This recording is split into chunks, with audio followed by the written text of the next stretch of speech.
Welcome to Kenton's videos. Enjoy the video. In this video, I will explain how to make bread with a simple recipe. First, let's gather our ingredients. You'll need 3 cups of all-purpose flour, 1 teaspoon of salt, and 2 teaspoons of active dry yeast. Also, have 1 cup of warm water, around 105 degrees Fahrenheit, and 1 tablespoon of sugar ready. Having everything at room temperature helps the dough come together beautifully, ensuring a perfect loaf every time. Now let's get mixing. In a large bowl, combine your warm water, sugar, and yeast. Let this mixture sit for about 5 minutes until it becomes nice and foamy, indicating the yeast is active. Next, gradually add the flour and salt, mixing until a shaggy dough forms.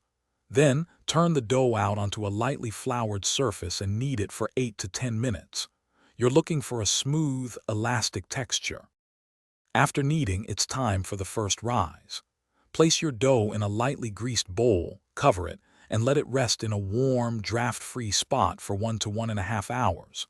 The goal here is for the dough to double in size. Once it has risen beautifully, gently punch it down to release the air. Then, shape your dough into a neat loaf and carefully place it into your prepared bread pan, ready for its final rest. For the final step, let your shaped loaf rise in the pan for another 30 to 45 minutes until it looks puffy. Preheat your oven to 375 degrees Fahrenheit. Bake the bread for 30 to 35 minutes, or until it's a beautiful golden brown and sounds hollow when tapped. Let it cool completely before slicing and enjoying your homemade masterpiece. Don't forget to check the description for a link to the Echo Dot smart speaker and other great deals. Thanks for watching. Consider subscribing if we helped you.